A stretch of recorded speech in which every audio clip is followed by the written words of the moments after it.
Tungguku arepe dhewe gawe wiranging Janaka pecah siramu. Ah, pecah genti kowe. Woi! Ah! Ah!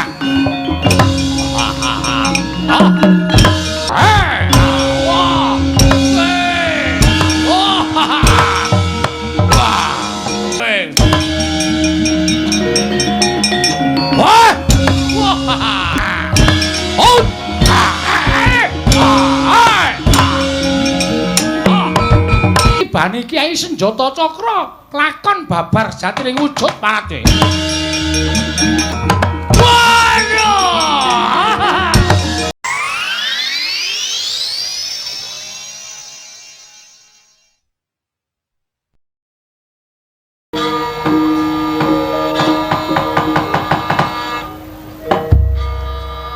Sejatine ngene ya Kakang. Prataka ning Sukalima iki nyambung ngendikaning anak Prabu Ngastina. Kakang Penemban Durna ngerti dhewe.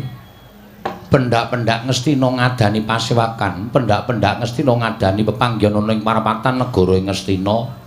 Sing dirembug ora ana ile kejaba mung patine para Pandhawa. Lan ngerti yo nganti tekan dina iki penggali anak Prabu Duryudana kuwi ora tentrem, ora jenjem. Lan ora kepenak nggone dadi nalindra ning negara Ngastina merga Pandhawa isih urip ana ing alam padhang. Mula tumuli aku didhawuhi dening anak Prabu Ngastina ngelingi yen to Pandhawa kuwi murid sampeyan, Kurawa kuwi ya murid Sukalima. Mesti wae Kakang Penemban Durna minangka dadi guruning Pandhawa kuwi sak tenane. Upama sampeyan kuwi gelem jujur, mestine Kakang Penemban Durna kuwi ngerti karo pengapesaning Pandhawa. Lah, gandeng ingkang dijangka dening anak Prabu Ngastina kuwi patine Pandhawa. Kakang Penemban Durna saiki disuwun supaya ngatonake dharma bektine marang Nalindra Ngastina lan tresnane marang negara Ngastina lan minangka dadi nayaka lan punggawa. Sampeyan didhawuhi supaya ngendikake pengapesaning Pandhawa kuwi janjane menyang endi.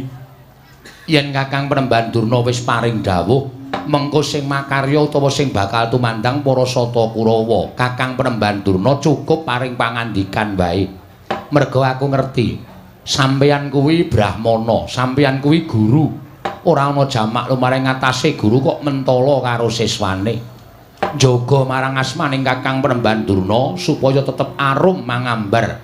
Aja nganti kelepetan dedosan. Merga saka anggone Kakang Penemban Durna bakal paring pepati kelawan Pandhawa, cukup Kurawa sing tumandang ning Kakang tak aturi jujur. Janjane pengapesaning Pandhawa kuwi menyang endi lan sapa? Wis, kuwi sing dadi sedyaning patih Sengkuni sowan marang Sukalima. Saiki tak suwun Kakang Penemban Durna paring dawuh kelawan aku. Mengko yen wis cetha dawuhing Kakang Penemban Durna bakal tak aturake anak Prabu Ngastina. Sampeyan iso ngaturake kringkianing Pandhawa wae tak kira wis dadi bombong bungah penggaling anak Prabu Ngastina kok Kakang Penemban Durna. Lole.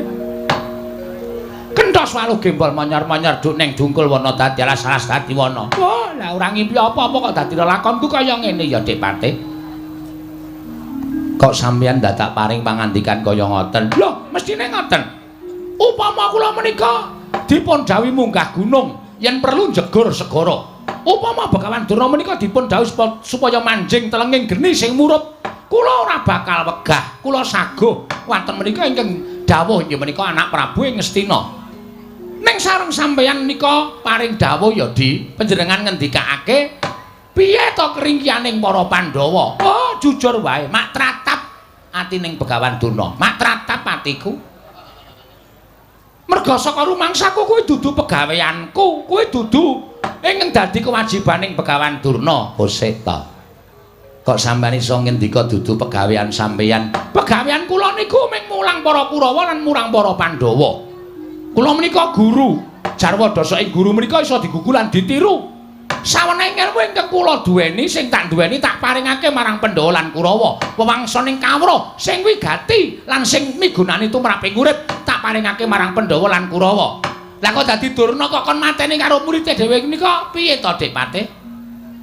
Kula lek arep nglakoni pripun? Sampeyan mboten kudu mateni Pandhawa. Ming ngaturake keringkiyane, rak ming cukup to. Kepenak kok Kakang. Ora usah dadak digawe repot, ora usah dadak digawe angel. Sampeyan ngendika yen Pandhawa kuwi matine dingenekke utawa dingonokke. Niku mengke sing mangkat makarya aku kalih Kurawa, mboten sah sampeyan sing kudu magang karya.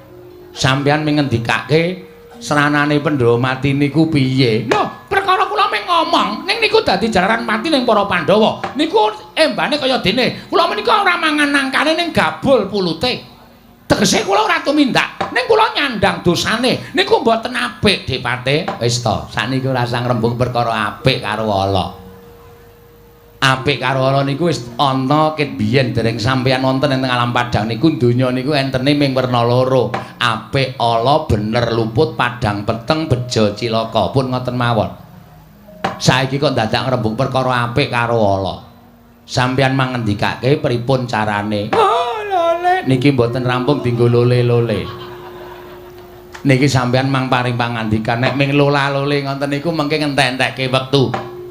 Kula kudu piye, Dipate? Sampeyan mang paring pangandikan. Nek kula ora gelem ngandhakake krinyaning para Pandhawa, tegese Kakang Prembandurna Lemeru Ngastina menika ming lair batine sampeyan ngrangkul Pandhawa. Niku bakal dadi dukaning anak Prabu Ngastina. Nek kula ngandhakake krinyaning Pandhawa nika nun sewu lho, Di. Amit lho. Kula kok cengkah karo ati kula dhewe. Cengkah perkara piye? Pandhawa niku siswa kula. Mongko siswa menika kula rangkul kaya dene anak kula dhewe. Kaya dene anak kula dhewe. Kula tresnani. Lah kok dadi kula ajeng mentala ngandhakake kringyaning para Pandhawa. Niku ora padha karo kula niku wong sing ora duwe rasa kamanungsan. Jaman saniki kok ngrembug rasa kamanungsan. Pun to. Saniki niku akeh menungsa sing kelangan rasa kamanungsan, ning sato kewan malah kewalik duwe rasa kamanungsan menika pirang-pirang. Pun sampeyan saniki mengendika kringyaning Pandhawa niku teng pundi?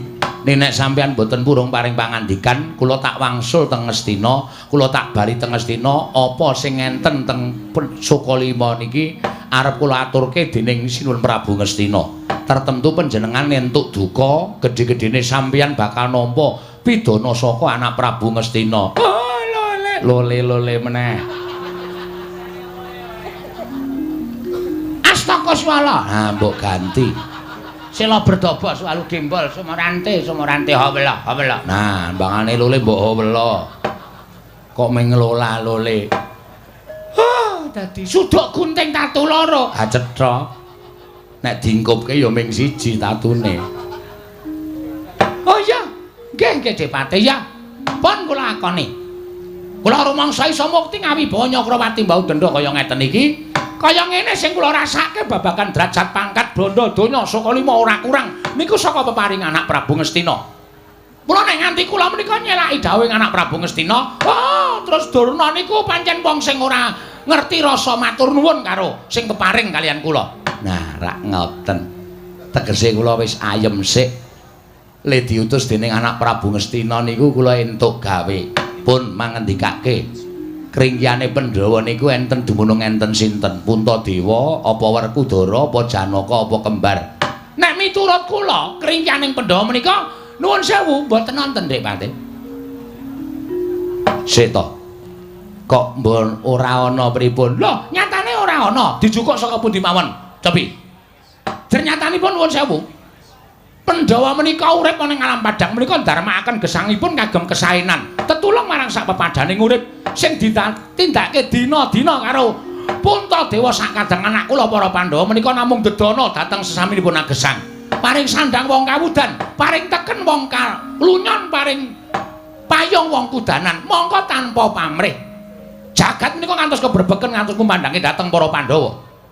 Donya menika nganti kebrebeken kumandange para Pandhawa. Yen para ratu padha keputangan budi merga negarane tau-tau dislametke dening para Pandhawa. Yen para Brahmana padha tresna kaliyan para Pandhawa, merga Pandhawa menika tabri wirid, tabri sinau, tabri manembah babagan ulah kapitadosan utawi kapercayan. Nggih. Nek wong Karang Pradesan menika tresna karo para Pandhawa. Menika merga Pandhawa menika tansah memulang olah tetanen dhateng wong Karang Pradesan. Wekasan menawi wancinipun panen tuwuh matikel-tikel asilipun wekasan sami kepot tangan budi kalian para Pandhawa. Saniki arep dijangka saka ngendi? Arep digayuh patine saka ngendi cobi? Mang Gagas. Nuwun sewu lho, Di, wong apik niku akeh sing tresna. Mula nek nganti ana wong bakal jangka alane wong apik niku nuwun sewu, mesti dikabarake karo sing bakal dijangka patine niku wau.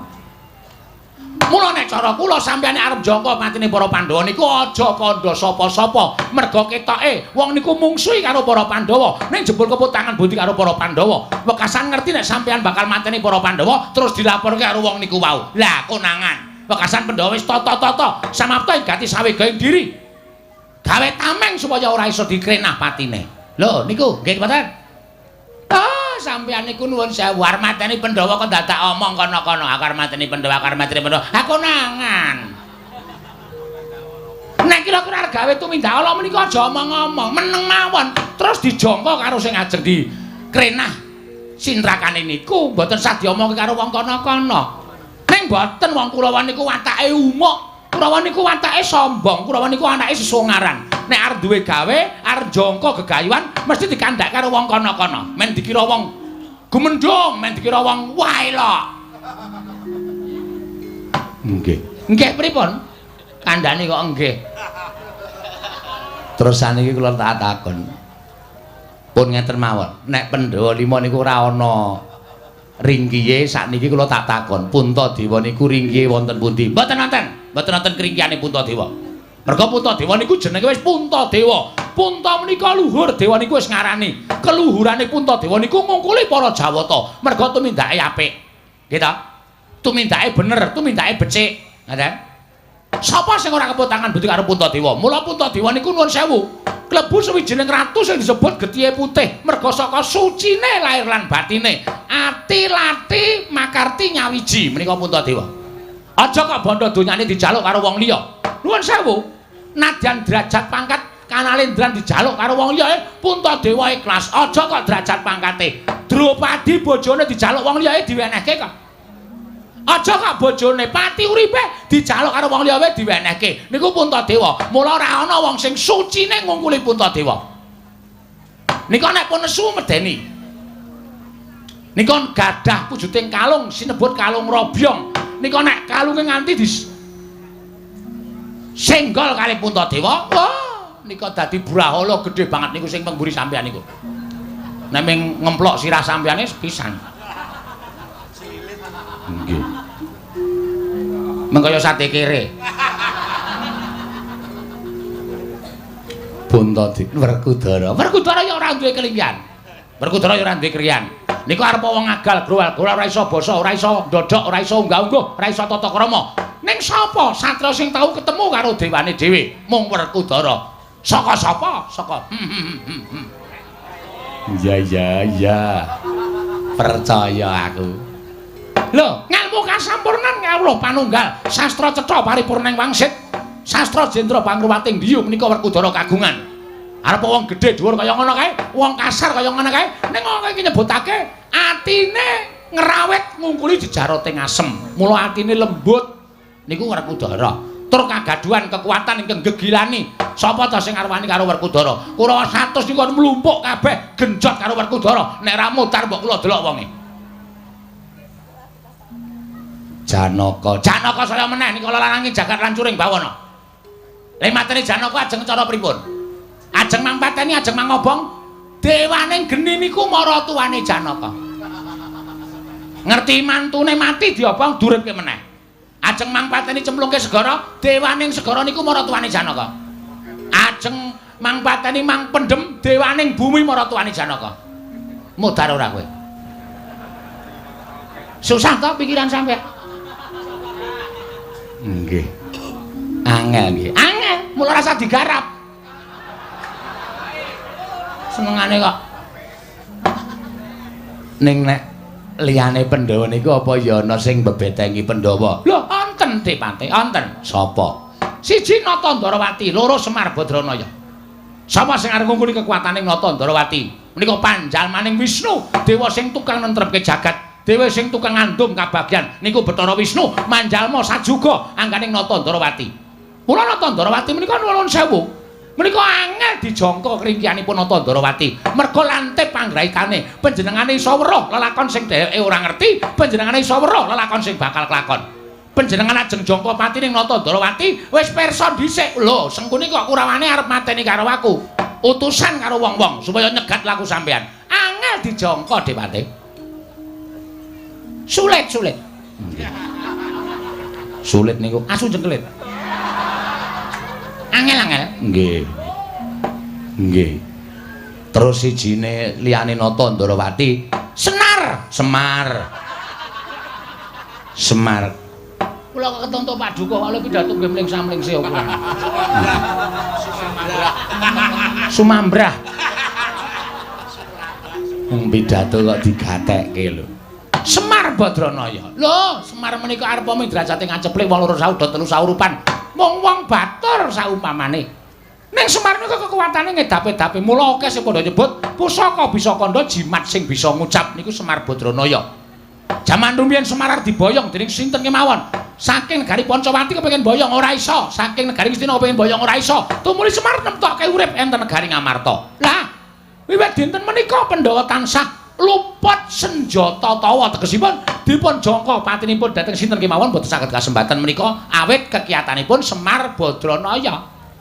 Oh, nah, mula nek arep kepengin mateni Pandhawa niku nuwun sewu, kudu iso nyingkirke Semar kalih Kresna. Niku bakal dadi srana patining para Pandhawa. Terus carane nyingkirke pripun? Kon pindah kontrakan. Mboten, maksude nyingkirke niku dipateni. Patih kok lambat banget iki. Oh, dipateni nggih. Mang ngomong, goleki saklare ngono, mang ngomong nggih, Pun. Menungso sing kudu dipateni. Nggih, ya kuwi Semar kalih Kresna. Pun niku mawon. Nek niku iso dipateni kula iso nemtokke Pandhawa niku bakal ringkih. Wong ringkih niku bakal gampang diperjaya. Ning nek Semar karo Kresna niku tesih meger-meger.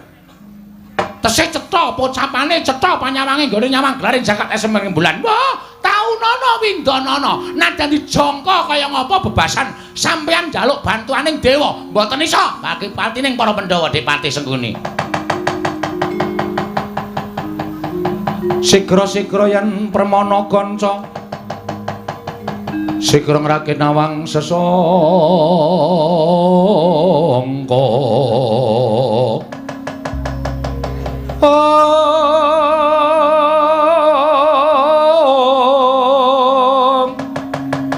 Nalendra mbek marwa sing sang katri gumulung Katri gumulung mangrembak ing wadya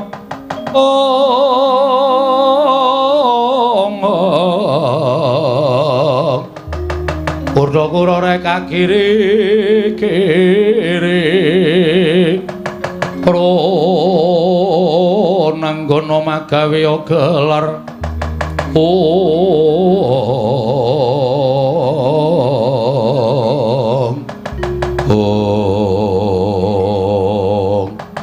Didemadyaning trabaan pertapaning Sukalima nalika semanten samya kendel sangya para cantrik manguyu jejanggan ingkang samya mangarsa mengersaning Sang Begawan Durna awit kaperbalan pangedikaning Sang Paning Pinandhita ing Sukalima dah nyewang Durna nglenggahi kanyut minangka wardu kanyut ujaran ganten para dujara wangeca nang durung abang itu durmanding dasaring pertala kasaru geger jabaning pertapan samya alok yen pertapan Sukalima ana daya nenggih Panakawaning Pandhawa ora giling ki ora Semar Badrana ki ora bagong nyerpepeh pindha sata metarangan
mendalon tata trapsilanira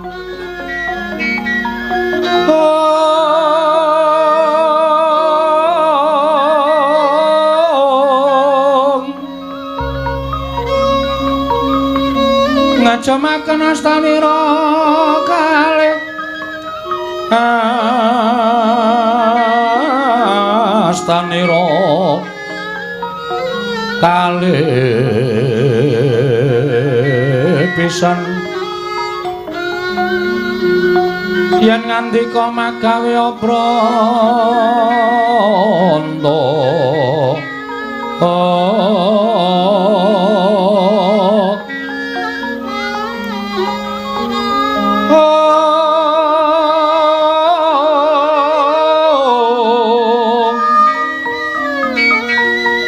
yen ngandika magawe apranta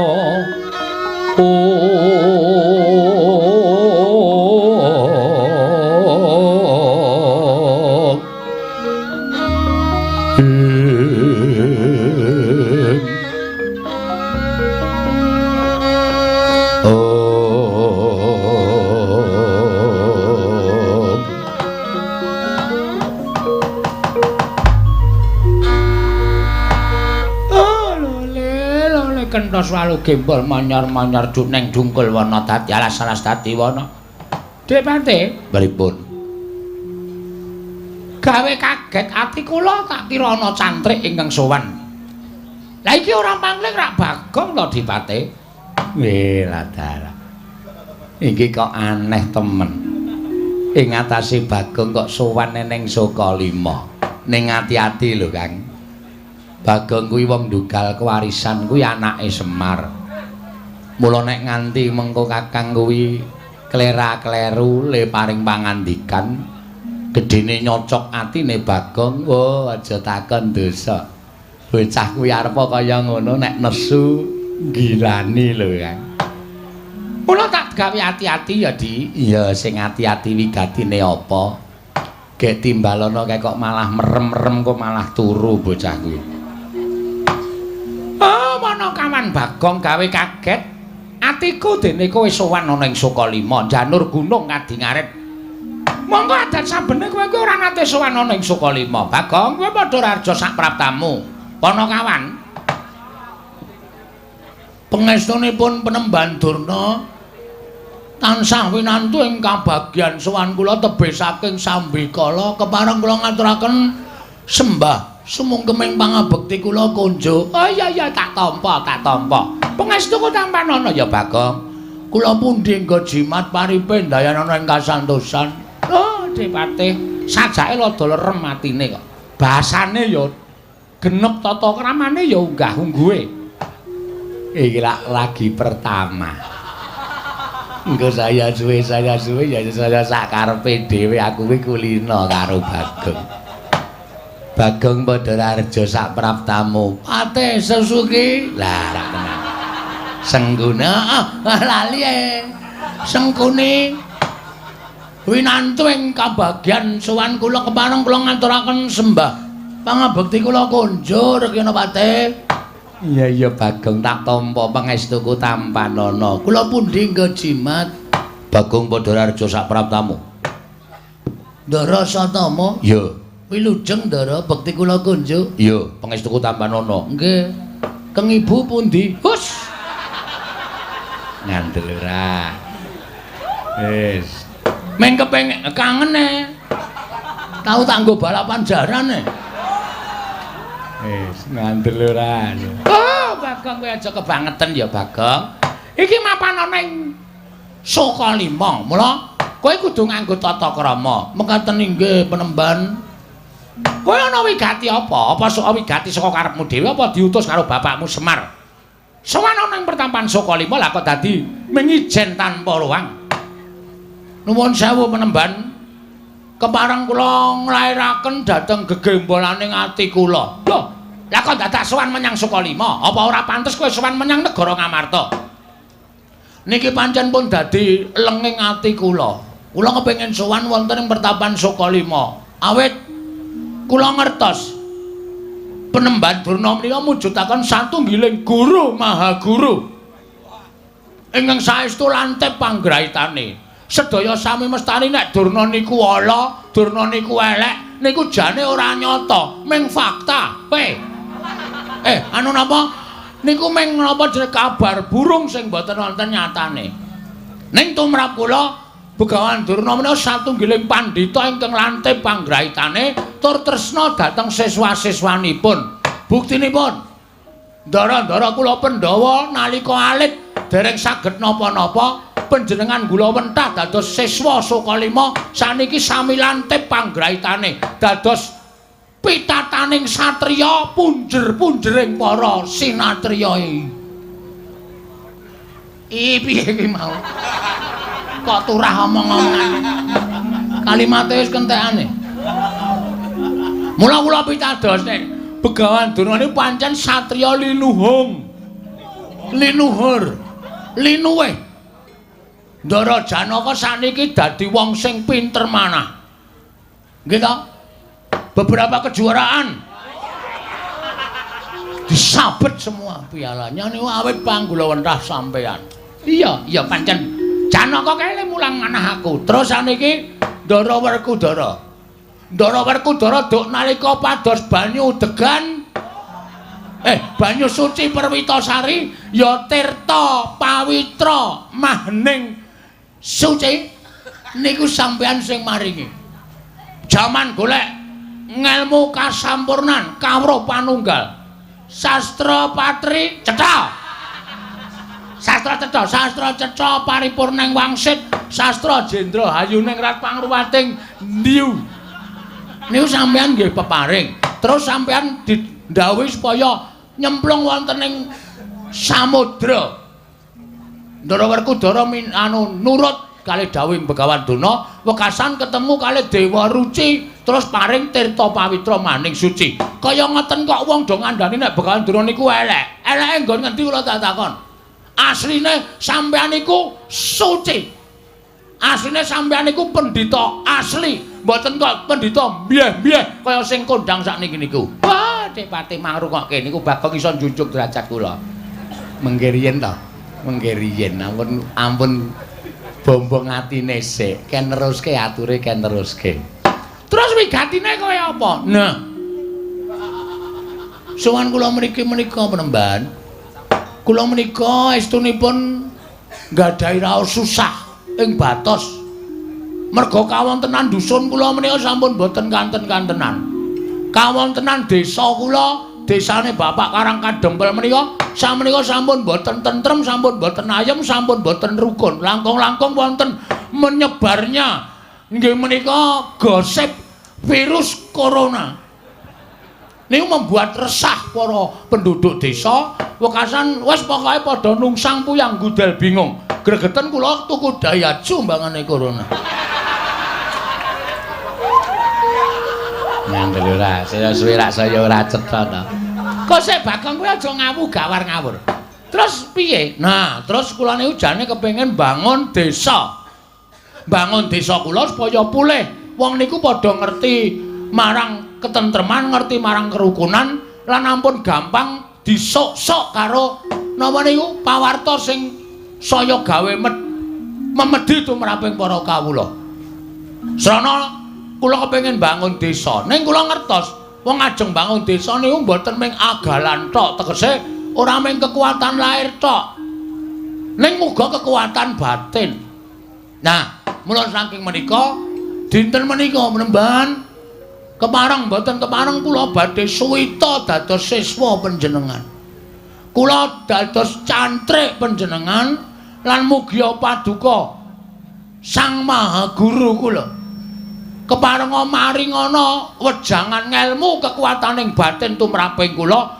menapa kekuatan batin kedah kula upaya wonten pundi papanipun kula pitados kalian Penemban Durna napa sakrep pengendikaning Penemban Durna badhe kula nut kula badhe ngestokaken dawuh cekap semanten atur kula menawi wonten lepatipun anggen kula ngunjuk atur kiranging parama sastra lan kiranging basa diagung pangaksami wekdal kula aturaken dhateng Bapak Pranatacara matur sembah nuwun. Piye, Kang? Oh, mangke riyen Dipati, mangke riyen.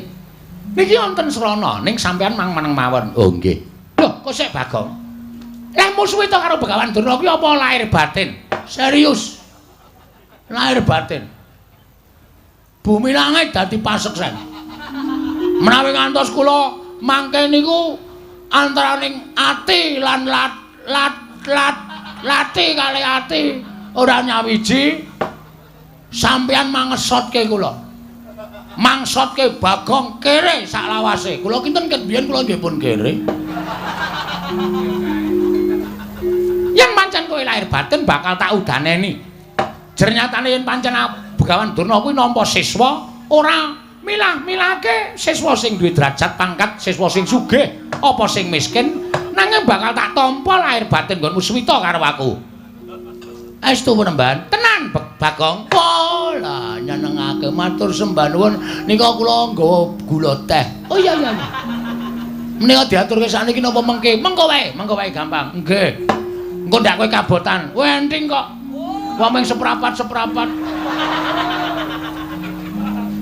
Ya wis ora apa-apa. Tak tampa wong kuwi jenenge tresnane murid karo siswa. Nggih, matur sembah nuwun tanpa pepindhan. Lah ingkang salajengipun kula nyuwun dawuh kula badhe kaparingan menapa dinten samangke kula nyuwun pangendikaanipun Begawan Durna. Oh, Bagong kowe tak kandhani ya. Nggih. Iki mau aku karo Adipati Harya Sengkuni kuwi nedeng ngrembug bab impen. Lho. Ngimpi? Iya. Sampeyan ngimpi ngapa? Ditiliki teng 1001 malam mawon. Mengke teng mriku menawi impenipun kembang menika loro, menawi godhong menika 3 lajeng dipun wolak-walik mawon. Panjen bocah nek wis tumindake elek ki kaya ngono kuwi. Aku ngimpi, iki aku ngimpi yen to kowe kuwi mangku Sang Hyang Rembulan, Bagong. Weh, tegese napa niku? Kowe bakal entuk kanugrahan sing gedhe, kowe bakal entuk kabejan sing gedhe. Lan apa yang mbok aturake mau mbok menawa jumbuh karo impenku, nggonmu bakal dadi panutaning para kawula sak padukan Karang Kadempel nggone bakal mbok bangun mau. Sayekti iki mengko mbok menawa dadi srana kasembataning sediamu, Bagong. Wah, jan tepat. Ora ana klerune. Ndekno Pandhawa kuwi ya akeh pendhita-pendhita sepuh. Begawan Nabiyasa kae yo pinter, ning aku ketoke ora srek suwita karo Begawan Nabiyasa kae. Terlalu halus. Aku golek pendhita sing kira-kira so halus so kasar. Ya gelem tumindak elek, ya gelem tumindak apik. Kok kayane cocok Penemban Durna. Iya, Bagong. Matur sembah nuwun Penemban. Lajeng impenipun menapa? Lah, iki mau sejatine aku bakal paring pangandikan kalawan kowe. Nggih. Kemaringipun paring pangandikan menapa? Kowe tak kandhani ya. Bakal kelakon penjangkamu, bakal kelakon nggonmu bakal kedunungan sarta bisa mbangun desa. Waton kowe bisa ngupaya kang aran Kayu Kastuba Mulya. Kayu Kastuba Mulya? Iya. Kowe dadi srana syarat wangunaning desa ing kemapan ana ing panggonanmu. Yen kowe bisa nggayuh Kayu Kastuba Mulya, mbok menawa kowe bisa sak traju sak babak karo Raden Werkudara, siswaku duk nalika semana. Lha madosi teng pundi niku? Niku toko kayu do enten mboten nggih? Nek Kayu Kastuba Mulya kuwi dudu kayu sak lumrahe. Ning kayu kuwi kayu duweni daya. Kayu kuwi duweni kekuatan. Kayu kuwi kayu sing malati. Sarta kayu ing saben wong ora duweni. Ya kuwi Kayu Kastuba Mulya. Terus anggenipun ngupadi wonten pundi? Nah, kowe tak kandhani. Kayu Kastuba Mulya kuwi papane ana ing Gunung Candrageni. Waton kowe bisa munggah ana ing Gunung Candrageni, iso nggayuh Kayu Kastuba Mulya. Apa ingkang mbok jangka bisa kasembatan pewangunaning desamu bakal ngrebda ngrembaka para kawan Bagong. Kakyat risang kapirangu rinangkul kinempit kembet.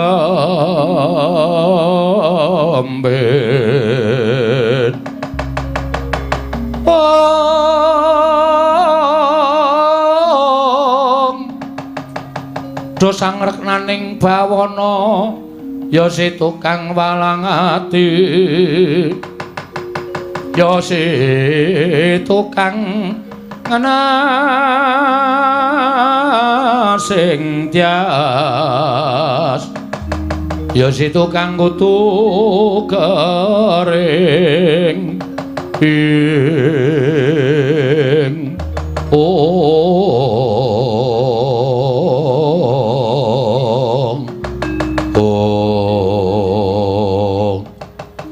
Gunung Candrageni ini pundi? Gunung Candrageni kuwi sak pinggire Gunung Mahameru. Kowe mapan ana ing ana Tibrasara, kowe munggah ning Gunung Candrageni. Ing kono ana wujuding kawah. Kowe nyemplung jroning kawah. Kowe modar iki engko. Nuwun sewu. Kula mlebet wonten telenging kawah. Kowe mlebu ning telenging kawah. Mengko jroning kawah kono kowe bakal nemokake wujuding kayu kastuba mulya. Nuwun sewu. Napa kula mboten pejah, Bagong? Kowe kelingan ora Werkudara? Ora ana jamak lumrahe wong kang padha ngiyas karo pengendikaning Begawan Durna. Wong akeh wong kang ora padha percaya karo Begawan Durna ing atase golek ngelmu kok nyemplung telenging samudra.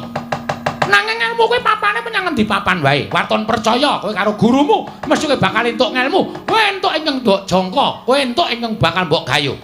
Oh nggih. Nggih ngestaken dawuh.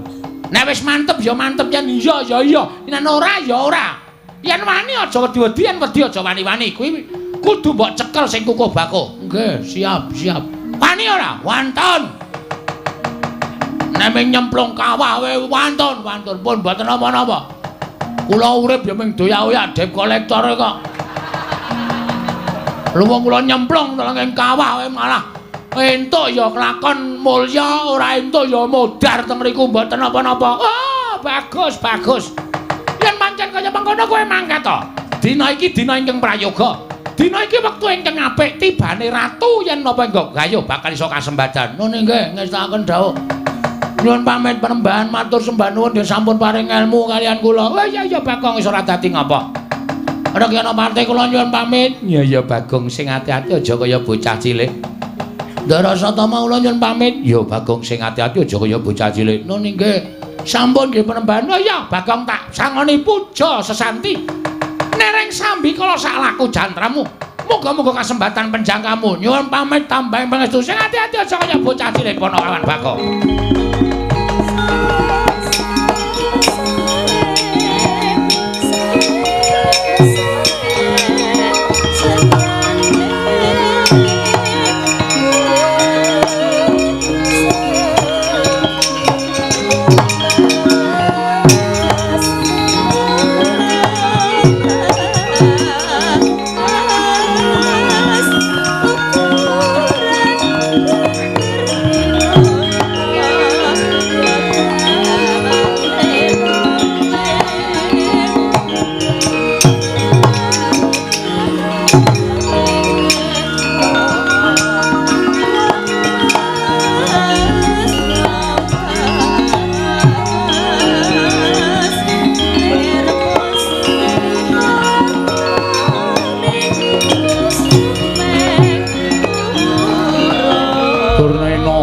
Panalingane loro majaring ratri pinenggak jangkanira kapisanan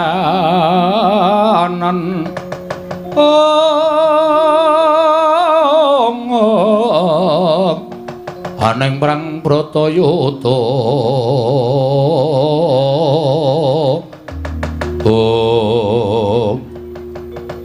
Kakang Mrembandurna disuwitani abdi wae. Sampeyan le paring ilmu kok ya kaya-kayane kuwi lahir batin. Nek ngoten pancen cetha nek Kakang Mrembandurna niku lahir ndedheple teng Astina nanging batin sampeyan ngrangkul marang para Pandhawa. Oh, mangke rimpin to Depate, mangke riyen.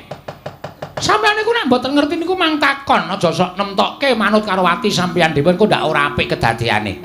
Lah nyatane kula ngerti sampeyan menehi pusaka wujuding kayu kastuba mulya. Nuwun sewu, kayu kastuba mulya niku kaya ngapa kok ya ora tau weruh. Lah kok iso ngandhake papane. Sampeyan wau kula rak pun jawil karo sampeyan to Di, pang meneng mawon iki enten srana. Sampeyan ngerti mboten Bagong niku sapa? Bagong niku anake Semar. Monggo Bagong niku ora kedadean saka sing gawe urip niku mboten. Nanging Bagong menika dumadi saka ayang-ayangane Semar. Mula Semar nika pancen kondang ora duwe ayang-ayang mergo ayang-ayangane Semar niku dadi wujuding Bagong. Dadi nek Bagong niku mengke tekaning pati, Semare mesti uga bakal nelongso atine. Gedhe-gedhene bakal tekaning pati Dipati. Lah dalah.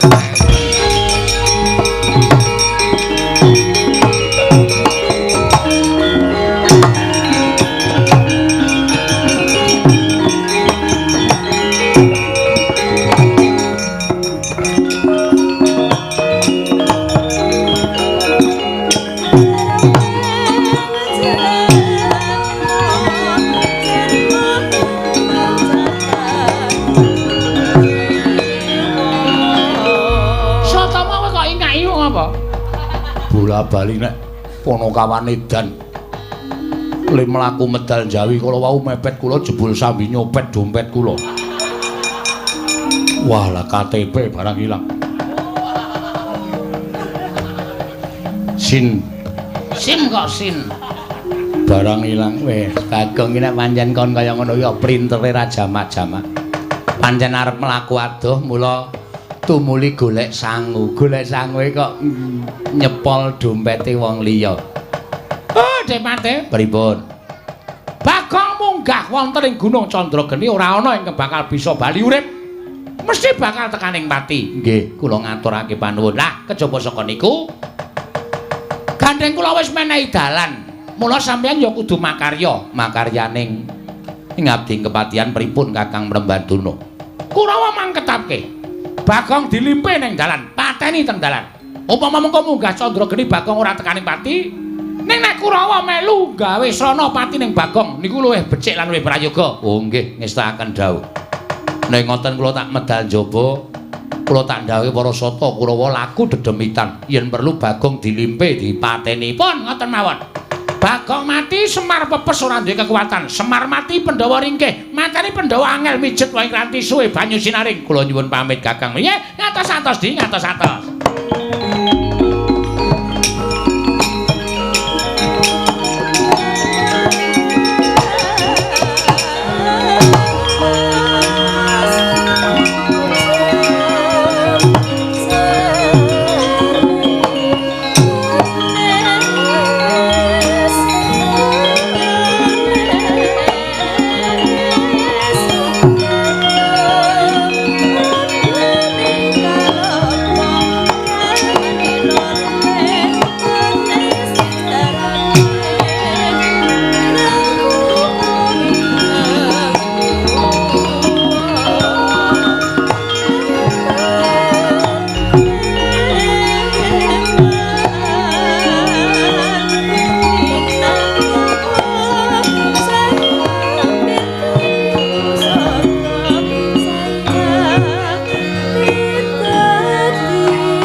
Kanjeng Rama, mesinipun paduka mboten gadhahi tumindahing kados mekaten menika. Oh, utama ya kaya ngene iki wong sing kudu mbelani karo sesembane, mongko janjane geseh karo atiku.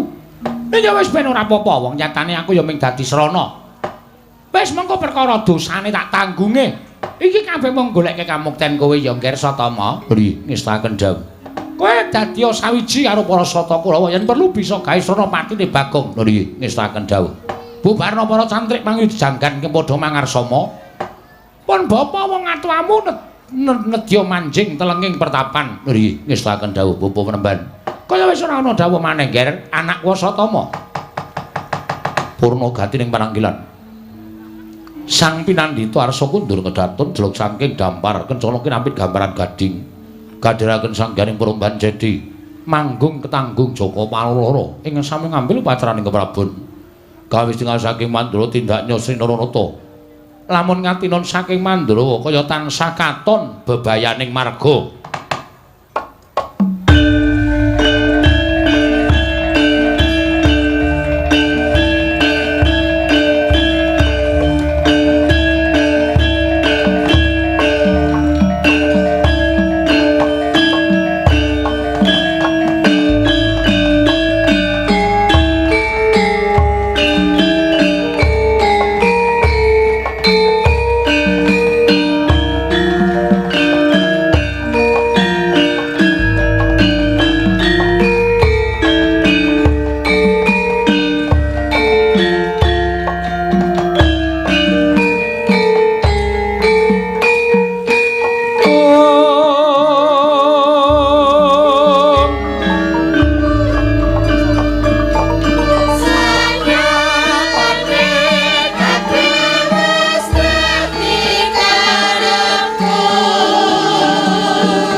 Kacarian putra lamun kawekasan yeka wis anggeni maya Wisnu Pradenta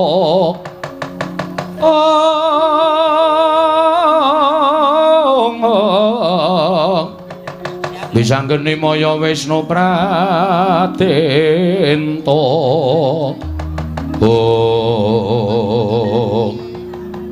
Petra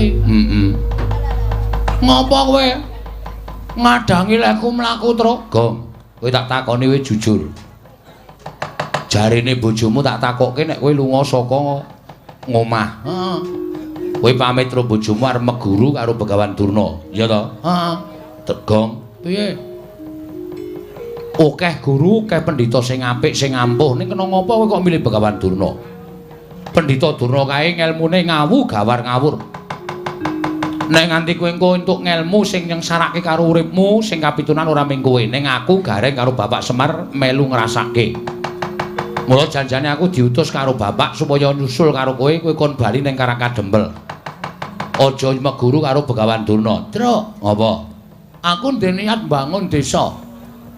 Monggo sawise aku sowan ning Sukalima Begawan Durna ngendika karo aku bisane kelakon nggonku mbangun desa yen aku kudu golek kayu Kastubamulya ning Gunung Candrageni, Gong. Kayu Kastubamulya kuwi tau weruh rupane urung. Lho, urung. Lah kok tok goleki? Tur kowe manut karo ngendikane Begawan Durna. Kok kowe arep munggah Gunung Candrageni? Pancen sing wis tak antepi, Tru.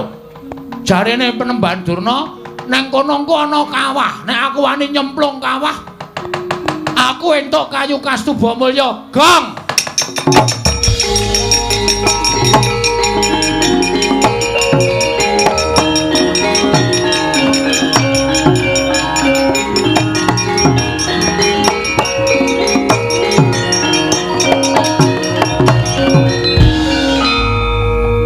Kowe eling ora to, Le? Hah? Sing jeneng kawah kuwi papan sing panas. Panase ngungkuli panas geni ana ing Marcapada. Nek nganti kowe mlebu jroning kawah kuwi mau, kowe mati, Gong. Truk, mbok ora sok ndisi sing keparenge sing gawe urip. Mati urip ora saka cangkemmu. Mati urip saka kersaning sing gawe jagat. Kowe kalingan ra? Jaman Ndara Werkudara golek banyu suci Perwitasari kon nyemplung segara. Aku terinspirasi saka Ndara Werkudara. Ndara Werkudara nekat nyemplung segara wae ora mati malah entuk tirta pawitra maning suci. Aku ya tak nekat nyemplung kawah. Kowe modar. Ora. Kok iso omong nek ora? Werkudara wae ora mati kok. Ndara Werkudara beda karo kowe, Nyuk.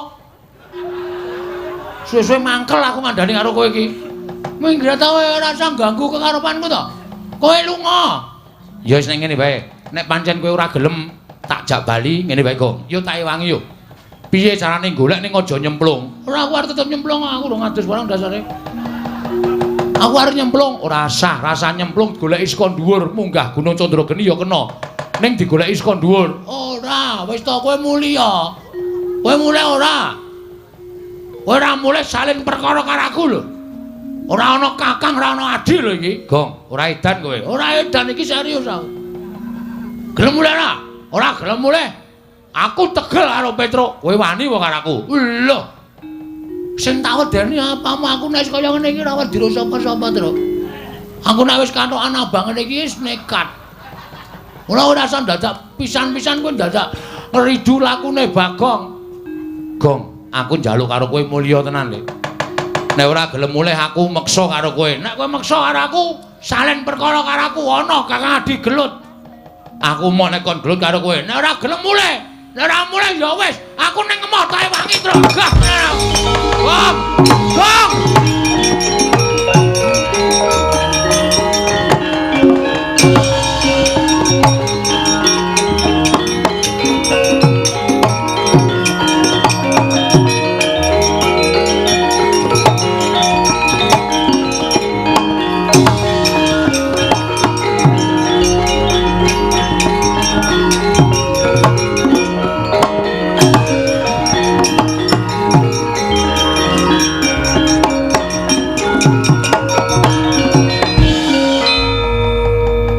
Bagong melayu-melayu nasak karang pradisan Kurawa nggone laku dedemitan tegese pacak baris aja nganti kawistara dening Bagong. Ih paman sampun cetha menika pelajaripun Bagong Kartomarma wonten timbalan jupuka tombak sing ampuh utawa sing landhep clorongan tombak saka kene si Bagong.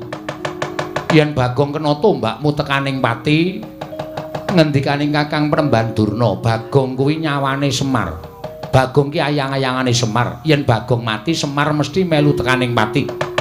Mara coba Bagong lepasana pusaka. Yen pancen tekaning pati, kowe karaku wajib munjuk atursanipun anak Prabu Duryudana. Lho nggih, ngestaken dawuh saking mriki. Aja ketok lho, Nggih. Aja ketok lho, ndak ketara. Ndak ketara.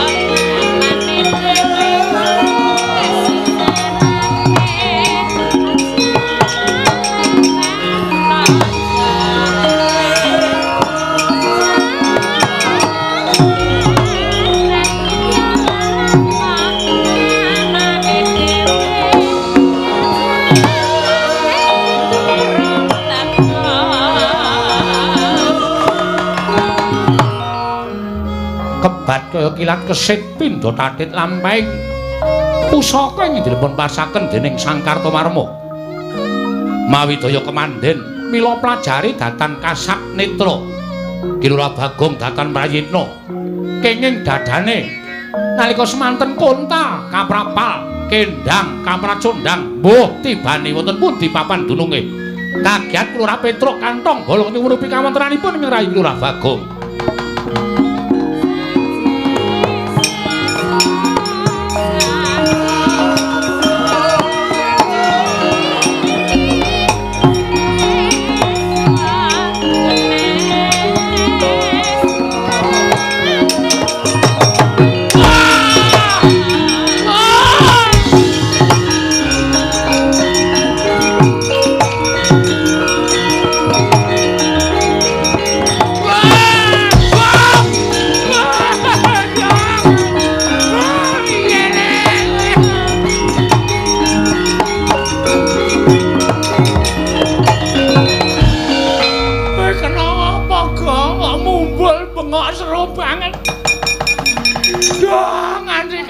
Mlatra ora krasa.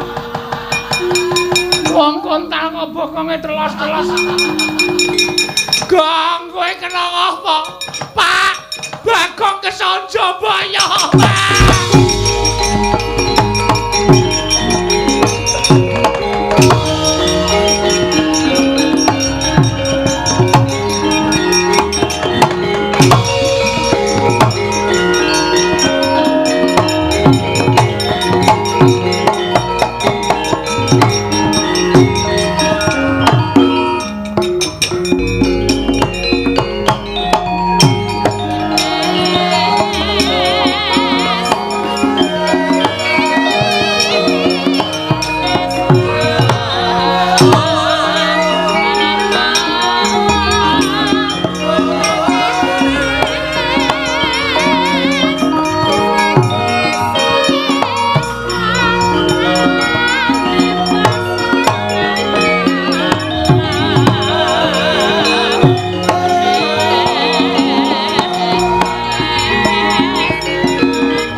iku saknyatane goncang seret winangun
wonten lengkahing Gunung Candrageni wonten samaning yaksa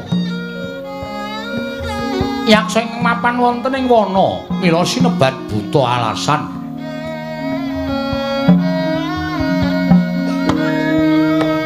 ingkang nami Dedya Kala Harga Yaksa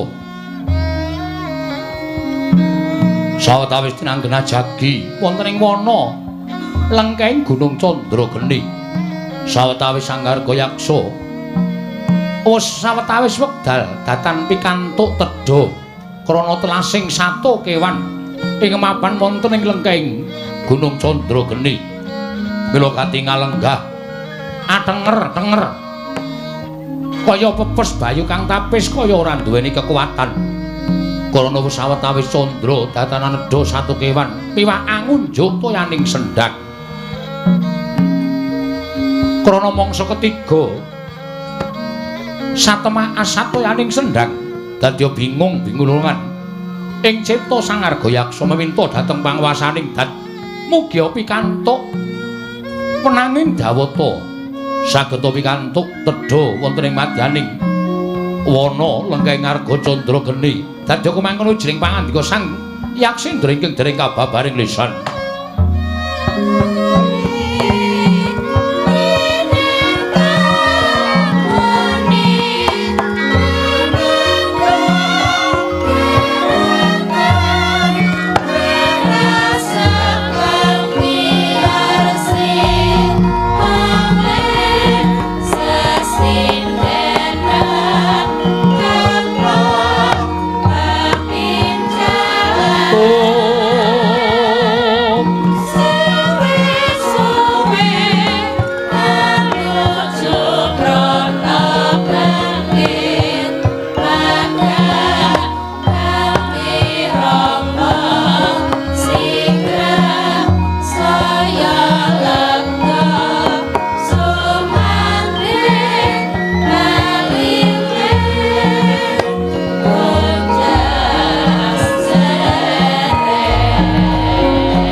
yang Pantara Rati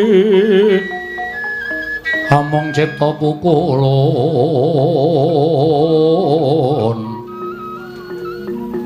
Om Tanono Liwan kaeksi mila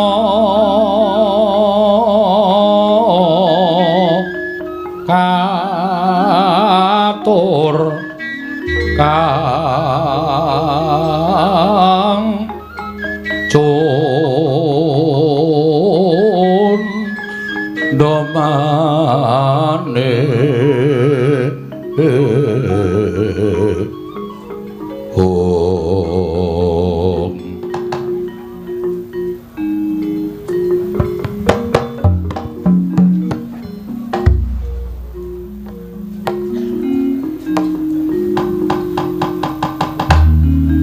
rasa satrageng ulun sumembah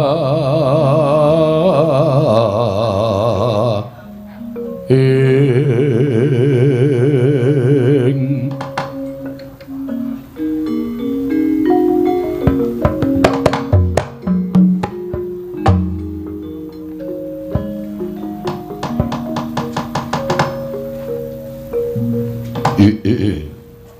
Om Dedyan Kala Rudra Mas Patik Raja Dewaku.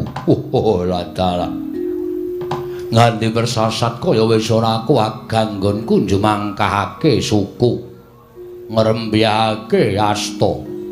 Merga wis ora kuat kaya wis kelangan otot bebayu. Suwene nggonku golek pangan. Ana ing alas persasat kaya wis sinumpet dening panguwasaning para dewa. Aja kok wujuding kidang menjangan. Kethek wae kaya wis entek. Aja kok wujuding kethek nadyan wregul wae kaya wis ora ana.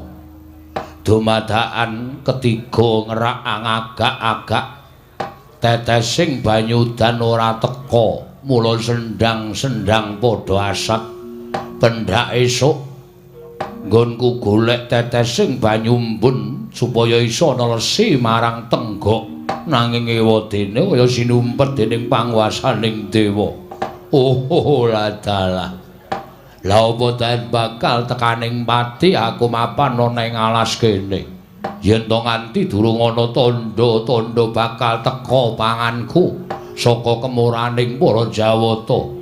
Nggone wis paring urip kalawan aku mapan ing alas kene. Oh dewa, dewa. Aja nganti kula menika sampun ngantos pejah wonten ing madyaning wana. Menawi jengandika dewa menika sipatipun adil mesti kemawon tartemtu badhe paring tedha dhateng abdipun Arga Yaksa ing mapan wonten lengkaing Candra Geni menika dewa.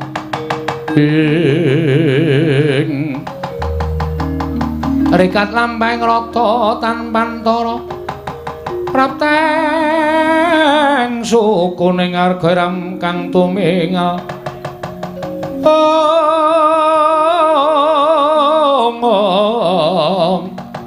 Iram kang tumingal ndendeng saengga praja kocap kacarita nalika semanten dereng paripurna sami Sang Arga Yaksa angudha raos madaning telenge wana ingkang ketap-ketap saking dirgantara nenggih kuntaling ki Lurah Bagong nalika semanten kenging pusakaning Sang Hyang Parasata Kurawa dawah wonten kajenganipun Sang Arga Yaksa kagiat kadrakasan yang sedhikya Arga Yaksa wau.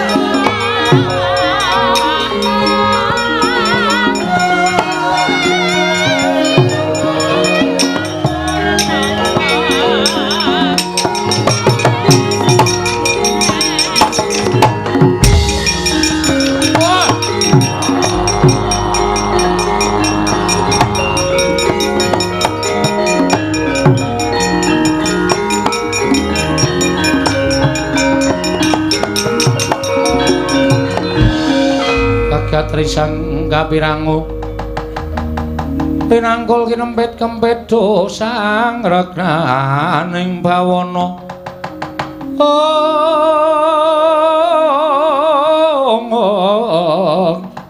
dosang regnaning bawana ya si tukang walang ati latala la jebul dewa mireng apa sing dadi pangudha rasaku nggon kowe suwe ora mangan sarta ora ngombe ning jroning alas la kok dadi ora ngerti sangkan marane iki ana wujuding menungsa ingkang tiba saka ing dirgantara mara bareng tak pespadake latala sajake wis tekaning pati mbok menawa iki dadi utusaning dewa sarta pengadilaning dewa tumrap aku ngene wis paring pangan kelawan aku ya. Pawongan kowe aja sambat kaningaya. Gandeng kowe tiba ning arep aku mongko aku lagi nandhang luwe kaya ngene. Ndak pesthekake yen kowe dadi panganing Arga Yaksa mula tumungkul bapa ngakasa ibumu Pertiwi. Kowe dadi isen-isen ning wadukku yen ana luputku aku njaluk ngapura. Mbuh sapa kowe? Sing baku kowe tetep dadi panganing Arga Yaksa dina iki ha.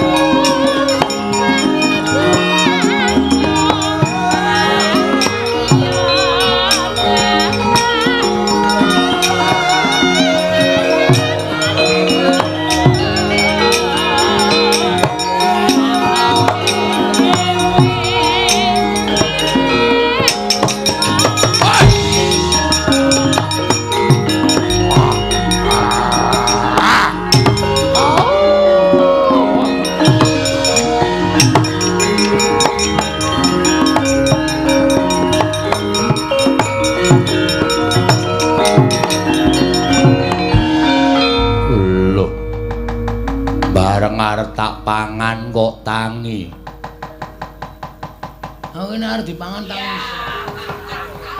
Tangi sike iki kok. Aku kok ora krasa kena pusakane Kurawa ketoke lho. Ana mak jelek ning dada terus kontal. Aku isih sadar ning antariksa iki aku isih iso eling aku bengok-bengok kok. Terus pet ra eling Purwadasina kok ngerti-ngerti tekan ning kene. Iki ana gendruwo dengkulmu melocot. Iki sapa e? Lho, kowe iso urip. Heeh. Kowe tiba ning ngarep aku. Lho, aku tiba ning ngarepmu? Iya. Kowe sapa? Kowe takon karo aku ingkang jaga lengkeng Arga Candrageni.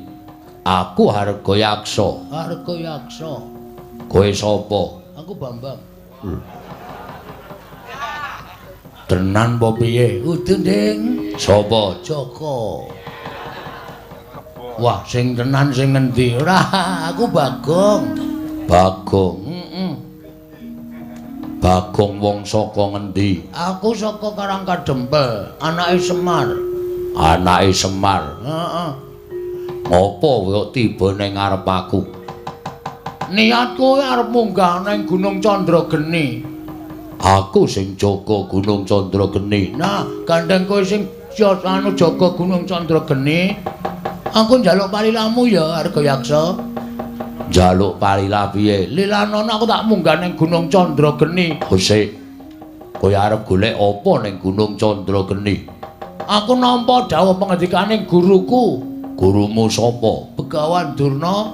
Aku kon golek kayu Kastuba Mulya ning tengah-tengahing kawah sing mapan ana ing Gunung Candrageni. Oh, ladala kowe nglalu. Kawah kuwi awane panas. Kawah kuwi panase ngungkuli geni Madyapada. Yen kowe nyemplung kawah kowe tekaning pati. Aku duwe keyakinan kok, Arga Yaksa. Kowe duwe kapercayan piye? Mati urip ki ora saka kawaning, mati urip saka kersaning Gusti. Mula nek guruku dawuh aku kon nyemplung kawah, aku ya arep nyemplung mergo aku ki suwijining siswa sing ngabekti marang dawuh perintahe guru. Ning gurumu njlomprongke karo kowe ora ana wong golek kayu kastuba mulya kok mapan ning telenging kawah. Selagine aku wae sing tunggu harga Candrageni iki durung ngerti wujuding kayu kastuba mulya. Mula kowe kuwi janjane dijlomprongke karo gurumu ning kowe ora krasa. Masa guru kok njlomprongke? Ora ana guru kok mulang karo murid kok gawe bodho iki guru ngendi ora mungkin. Mergo aku ndek kapercayaan guru ki nek wis dawuh lahir batin kudu tak tindake. Terus aku tak munggah ning gunung kene. Syarate ana. Syarate apa? Bayar. Ora.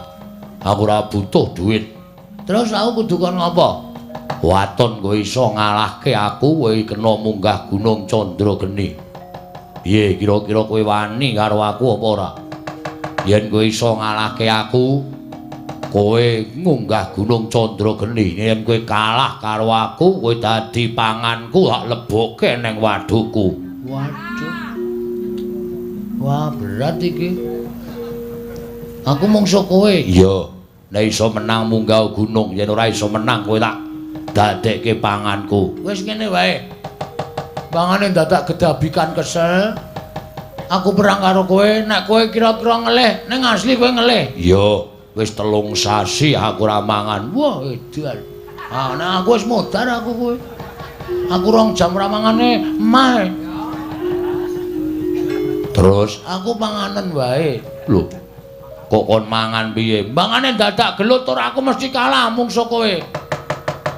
Tinimbang aku kalah mungsuh kowe wis ngene wae nyonya, wis aku pasrah wis. Ora entuk kayu kastuba mulya ya ora apa-apa, sing penting aku iso ngewangi uripmu, iso nyambung karo uripmu ki tumrap aku wis ngujudake suwijining sedekah. Mula nek kowe arep mangan karo aku mangan ora apa-apa, ning ya kuwi iwakku ora enak lho. Ora apa-apa. Langu lho, ora apa-apa. Pokoke ora enak iwakku, soalnya aku ki ora tau adus. Iya. Ora apa-apa, ora adus ora apa-apa ning tetep kowe aku dadi panganku nek kowe ikhlas tak pangan. Ikhlas. Ora ikhlas ngopo? Wong mati ki kagungane sing gawe urip kok. Upama aku tok pangan, aku mati, terus kowe dawa umurmu kuwi padha karo aku wis entuk kanugrahan saka sing gawe urip dene aku iso nyambung uripe sedulurku kowe nadyan lagi lahi tepung. Wah. Wong kok apike kaya ngono. Pancen aku iki kondang becik kok. Aku iki kondang apikan kok. Mula nek kowe arep mangan karo aku mangan ora masalah. Ikhlas, ikhlas jan dolan balane kok. Oh, lah dalah yen ngono mapano. Ngendi sikik sing kudu tak pangan? Manut. Ndak sikik apa ning atos. Dadak ngempukke. Nek arep empo ya kene iki. Ning kene iki sok metu gase lho. Nek kene mades ngono kowe muntah-muntah. Moh aku apa kene iki malah sadurunge rene nang kene sikik kene luwih jemek. Piye? Wah ngewuhke. Cengel apa piye? Cengel ki empuk malah nya. Kerjaan wis gawe wis. Engko ndak kowe selak lara lho. Kowe 3 sasi ora mangan nek ora mangan wong kaya aku ngene iki engko ndak malah kowe ribet uripmu. Kowe mati aku mongko sing adu arep karo kowe. Kowe urung tau ketemu karo pawongan. Aku kok ora nulungi karo kowe iki aku dosa gedhe karo kowe. Yen ngono ikhlas tenan, ikhlas mapano. Wah, untal malang dening Arga Yaksa. Wis untal aja malang. Engko dadak ngombeni. Mujur wae terus langsung tekan weteng. Oh iya, mujur ya kena. Wis ngono wae. Pauntalan ya. Ya wis. Mati wis mbangane bali ya wis isin. Nang kene ra iso munggah gunung malah ketemu buta ngelih. Wis kono. Nggo nyambung uripmu Arga Yaksa ora apa-apa. Aku yakin ikhlas.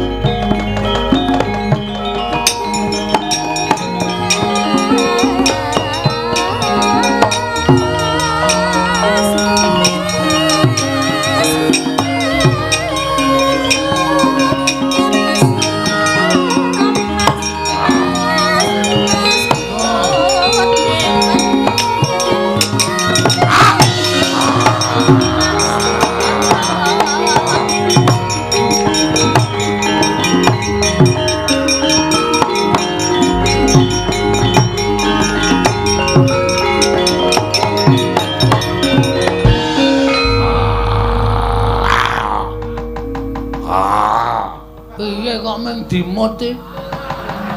Lah ya dikledak. Aku meng risi. Kowe iki rung operasi amandel to? Wah. Kok isih nyentrol semene gedene. Wah, wong apa ya iki? Wong dipang kok malah omong wae. Hak tamani siung pengapit demancep nang gulumu modar kowe. Wis gak ditamani siung cempit. Pengapit, pengapit. Wis sisan gawe wis nggon pas nganu nadi. Nek nggon pas nadi engko langsung mati aku nek mengko ora pas nadi mah kejel-kejel lara banget ku Ndan. Ya, iya wis gak wis. Tan samar pamoring sukma sinukmaya. Sinukmaya winayu ing asepi. Oh. Kocap kacarita. Nalika semanten pus ginigit mestakaning Kilurah Bagong ing Batos Sangarga Yaksa gumun dene wonten tiyang ingkang ikhlas lair batosipun minangka tedhanipun Sangarga Yaksa. Nalika semanten datan mubah, datan musik Kilurah Bagong semanten ugi Sangarga Yaksa ora obah. Angkalipun hanjentung nganti kaya patung. Nalika semanten kalaning para Jawata gaweaning para dewa. Ical wujuding yaksa nenggih pangejawantaing dewaning Kilurah Bagong nenggih sang pukulun Bathara Bawor Sari mrepek yungganing Kilurah Bagong. Wah.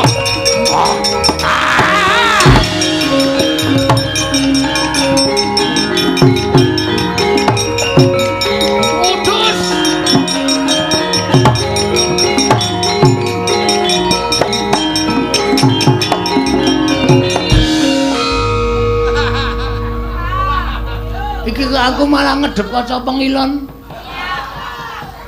Hong milahing Mastu nama sidam sekaring bawana langgeng. Bagong ngerti yo. Ulun ingkang tansah momong kelawan jeneng kita. Sejatine kita kuwi uga titisaning dewa, mung dewa ingkang ora nate den ucapake dening para titah. Weh. Samane ku dewa to? Iya, kok elek. Lho. Mergo sing tak njingi ya raine kaya bokong. Wah, iki dewane ya atos iki suarane. Panjenengan sinten asmane? Ulun Bathara Bawor Sari. Ulun Bathara Bawor Sari ingkang tansah momong kita saksuwene kita wujud Bagong kaya ngono. Panakawan. Aduh, pukulun.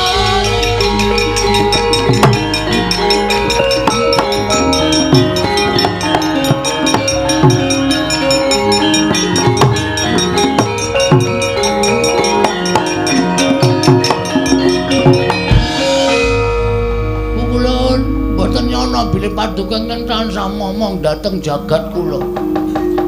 Kula ngantoske calan kiblat pukulun. Kula suwita dhateng Begawan Durna, kula niku urip bingung.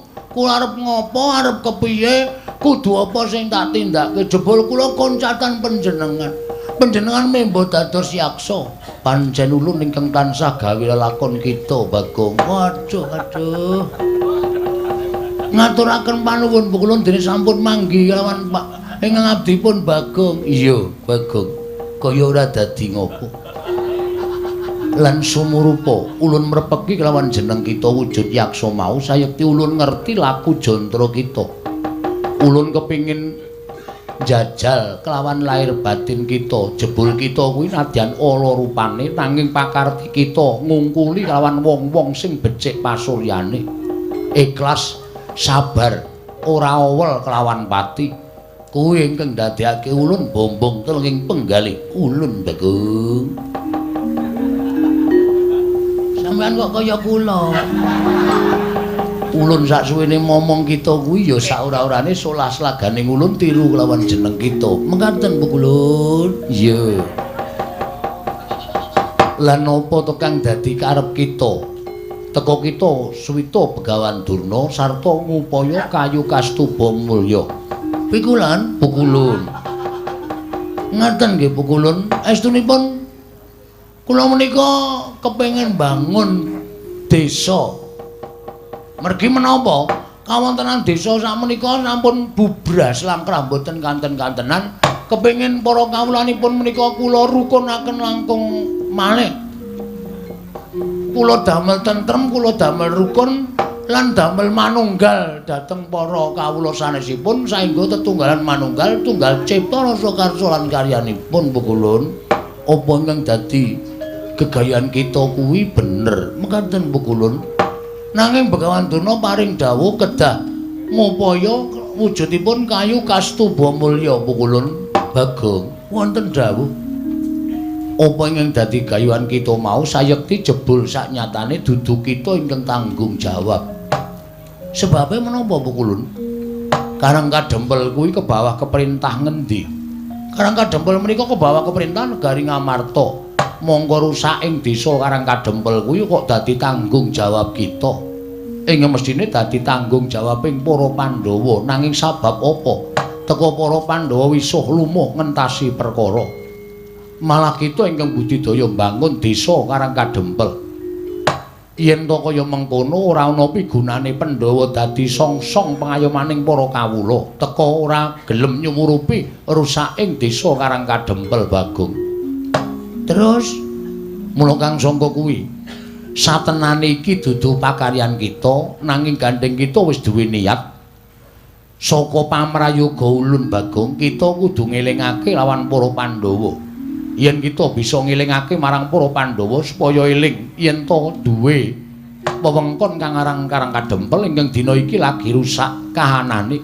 Mula para Pandhawa kudu gelem dandan-dandan Karang Kadempel. Ewadene Pandhawa ora gelem dandan-dandan Karang Kadempel, cetha yen to Pandhawa ora pantes minangka dadi songsong pengayomaning kawula sak negara Ngamarta Bagong.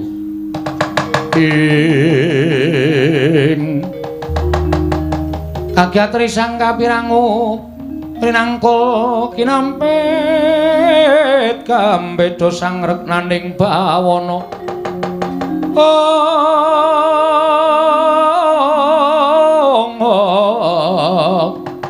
ya si tukang walang ati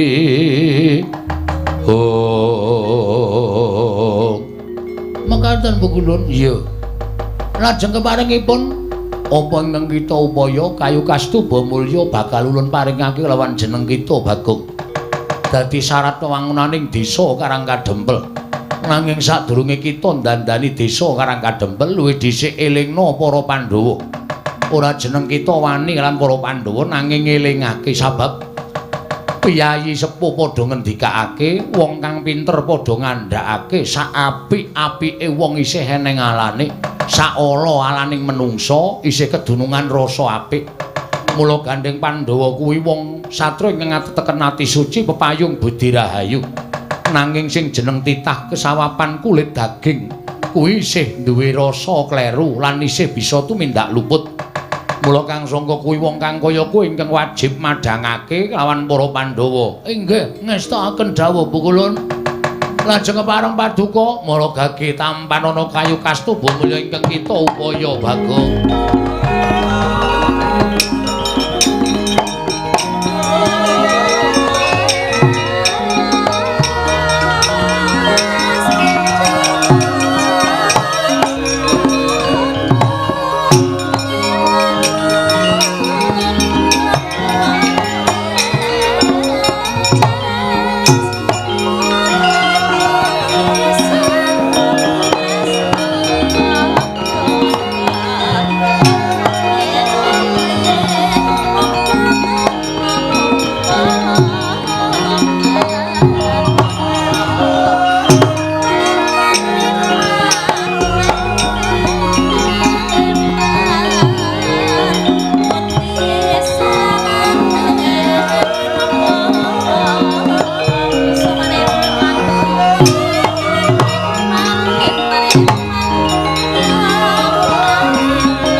Tanpa pepindhan lajeng selajengipun niki pripun Bu kula nek kula wujud Bagong kaya ngeten niki nek nganti kadenangan para Pandhawa mesti malah kula didukani entek amek kurang golek.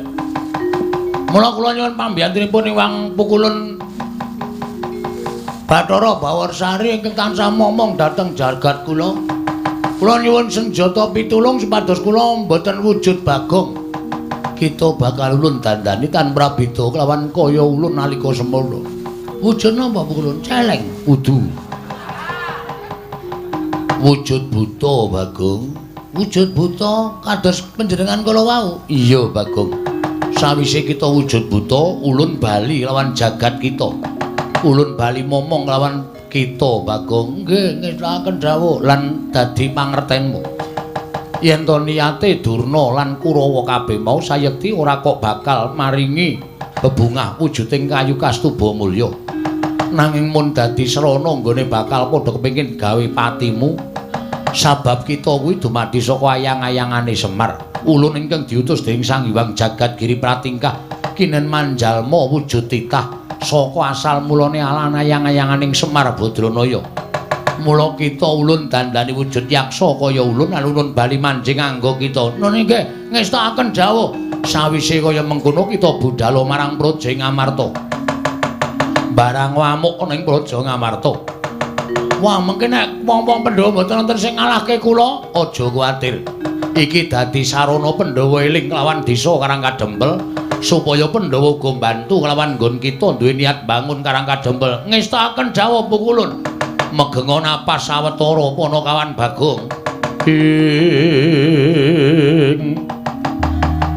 Tan samar pamoring sukma sinukmaya winah ya ing asepi. Sumimpun teleng ing kalbu pambukaning warana. Oh.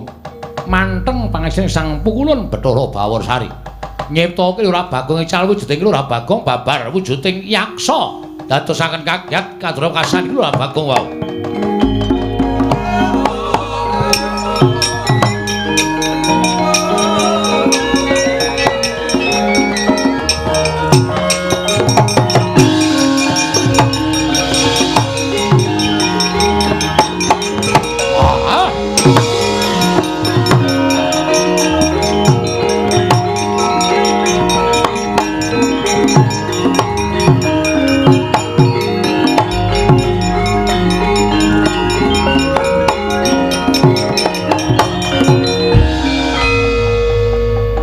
Wis wujud bali kaya asal mula nalika ulun mimba yaksa. Nggih, Pukulun. Lajeng kepareng paduka Pukulun kados pundi? Ulun manjing sajiwaning ngangga kita. Kanthi wujuding kayu kastuba kila bakal dadi wong kang digdaya sekti kalintang jayaning perang. Tumuli budhal marang negara Ngamarta. Elingna para Pandhawa yen to Pandhawa duwe kewajiban uga mbangun desa.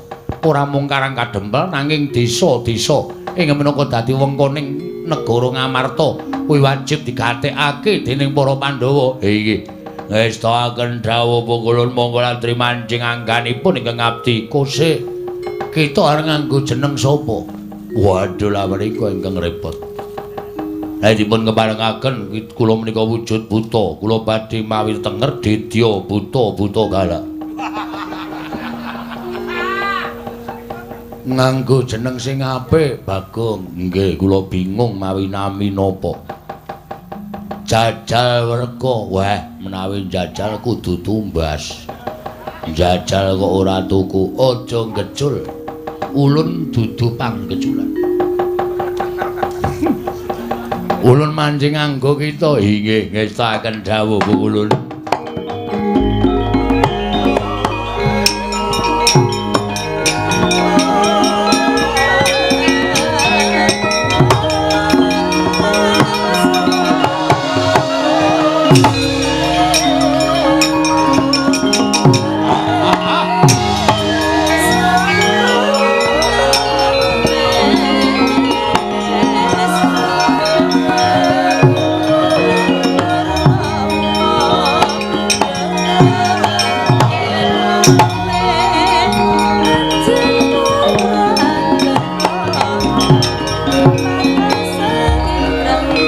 Pandhawa tata Gati Wisraya Indriyaksa Sara Maruta Pawana Bana Margana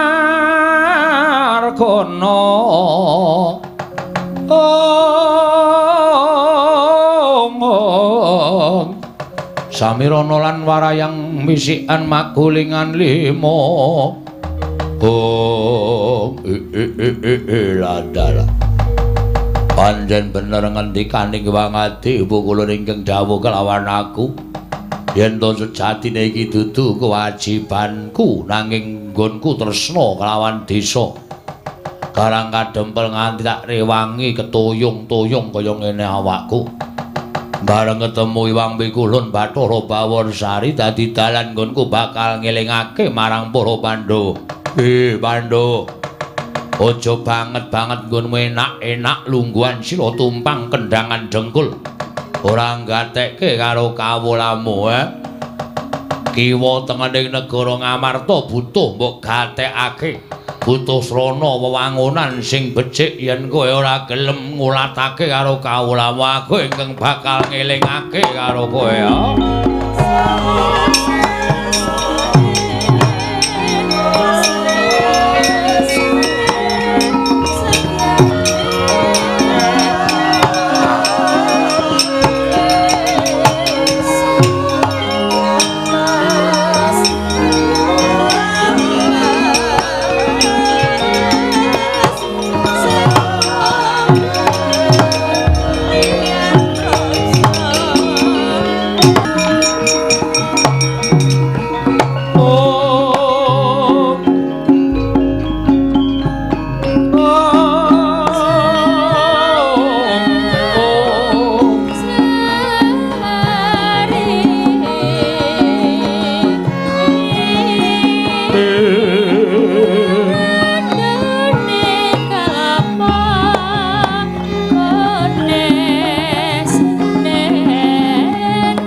ana semubang wangaruna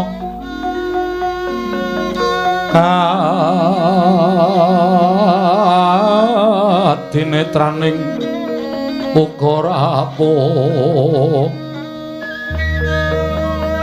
sabdaning kokila ring kanikara sagetar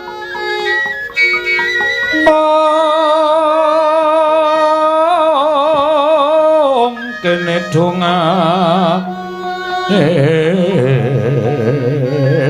engkong lir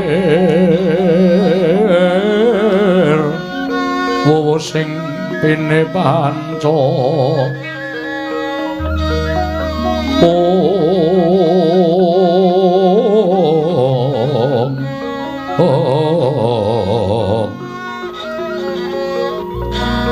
Pepetoking ayam wana mrak manguwuking pagakan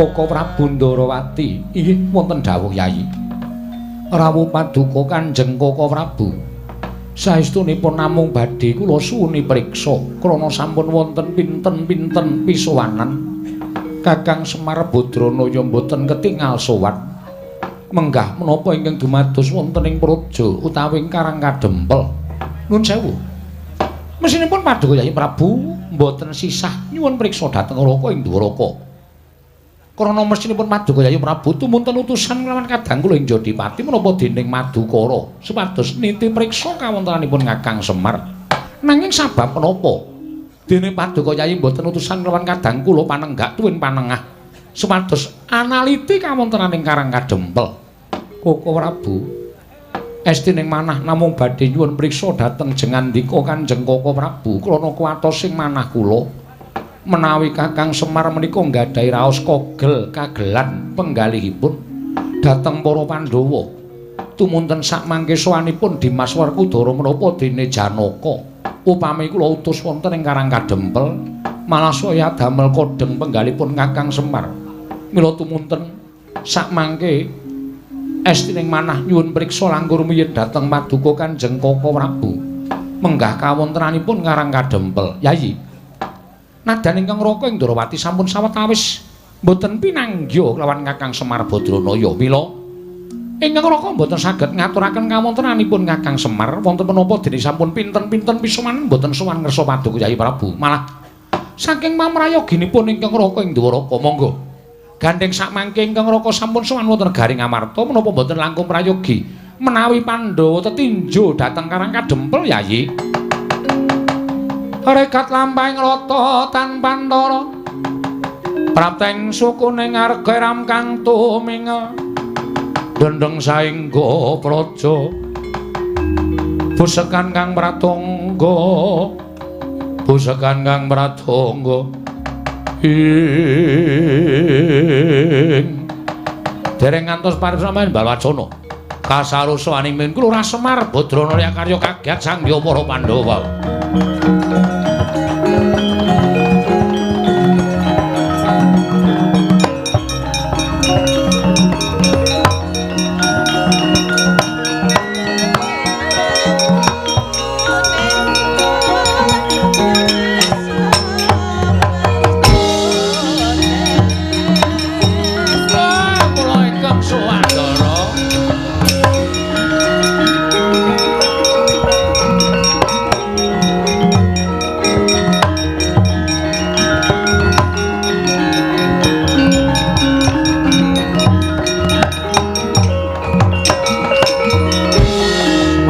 den mrayitna semuriris eka balik titiyane gandayane Kakang Semar ning apa malah kepasang yogya katuju ingin udene dina samengko Kakang Semar nedheng dadi pirembaganing negara Ngamarta malah dina iki tumuli sowan marang Praja Ngamarta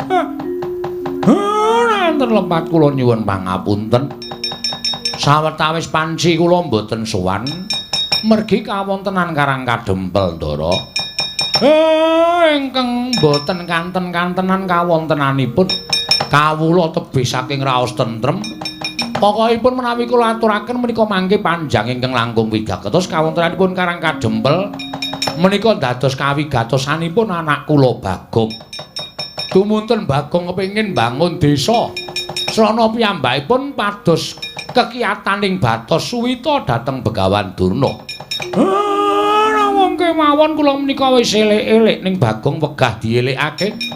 Wekasan Durna paring dawuh Bagong iso kuwat mbangun desa yen to nganggo syarat sarana kayu kastuba mulya. Ngendikanipun Pendhita Sokalima kudu golek eneng nginggiling Gunung Candrageni, Bagong kudu nyemplung telenging kawah. Ning kula ngerti kabeh niku pancen pangreka dayaning Kurawa ingkang duweni watak angkara budi candala. Mboten gething lan sengit kalih pendhawane ning klebu abdine ya melu digedhingi melu disengiti dening Kurawa. Petruk wadul kalih kula nek Bagong kena pusakaning Kurawa. Kendang kapracondang kontal kaprapal sak menika mboten dipun mangertosi wonten papundi papan dunungipun Ndara.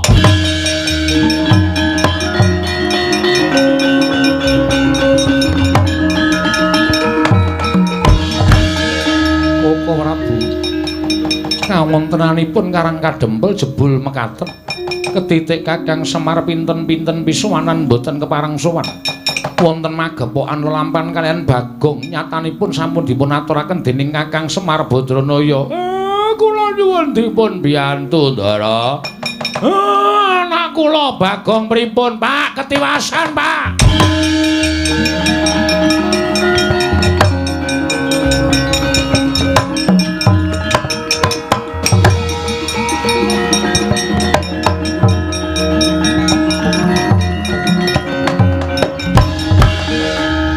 Kawan Petruk mlayu-mlayu ya gene matur Ndara Puntadewa sewu klepatan diagung pangaksami. Nedhengipun kula tenggawa teng alun-alun negari Ngamarta mboten wonten sangkan paranipun dugi. Kula mboten mangertos saking pundi asal mula bukanipun wonten yaksa ingkang ngamuk punggung Suratamta Nirbaya Nirwikara Werkudara Janaka Jakaya bocah cilik.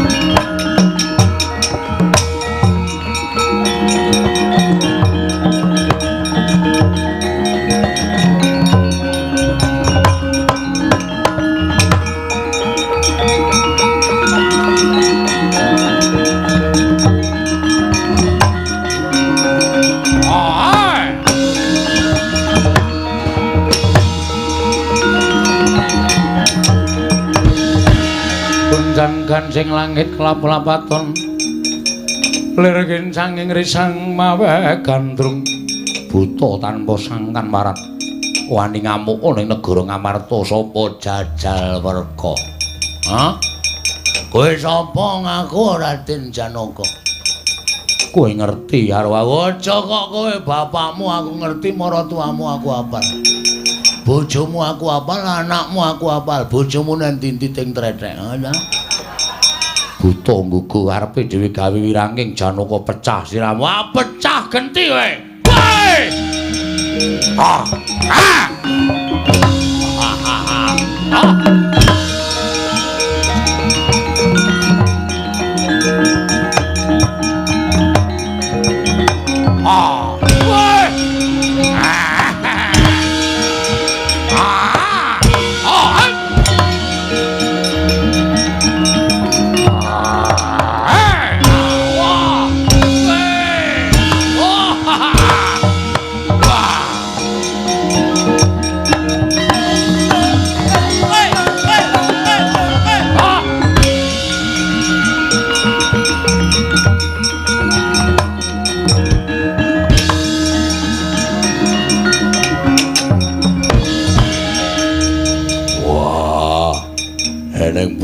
rambute digelung kaya aku.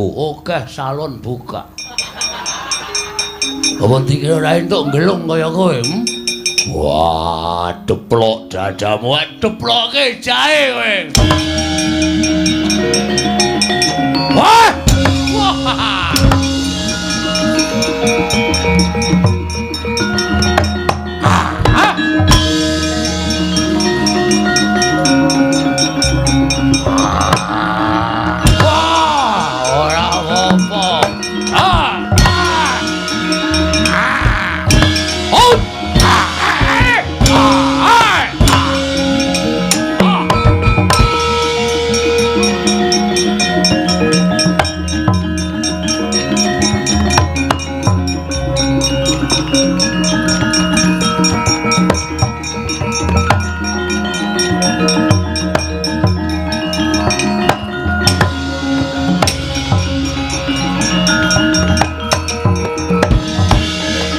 Janaka Werkudara kalah Koko Prabu Kasinggihan.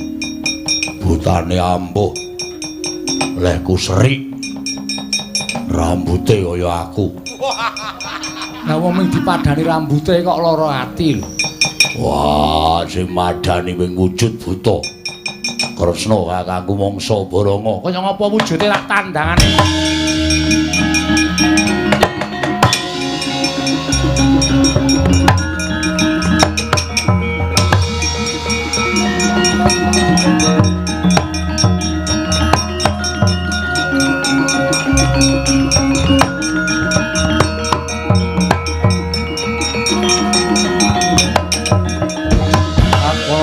Kresna Tantulursa mring Sang Resi Jahnawi Suta ing jagat Dewa Bathara jagat Pangestungkara. Kena dayane apa lah kok dadi iso wujud buta kaya mengkono kowe? Oh lah dalah. Buta kok anggere perang leren ning warung tuku wedang. Perang leren meneh ning warung ngobo kopi. Buta apa kae tibane Kyai Senjata Cakra? Lakon babar jatining wujud parate.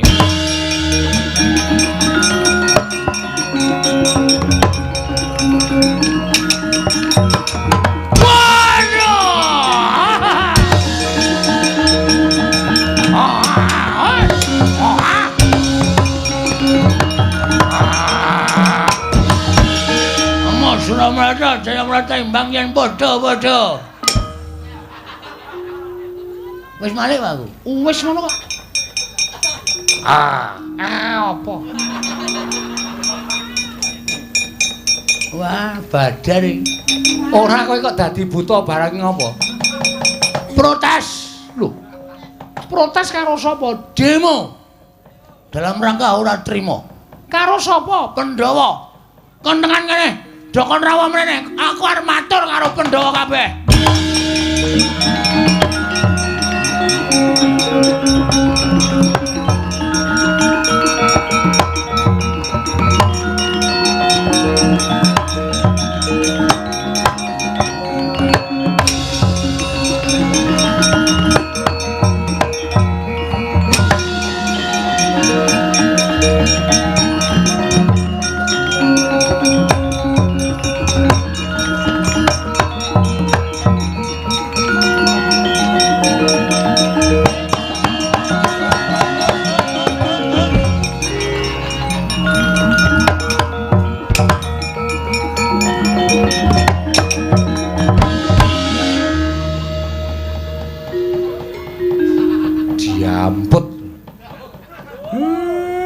Wong tuwa joget kok dijegal.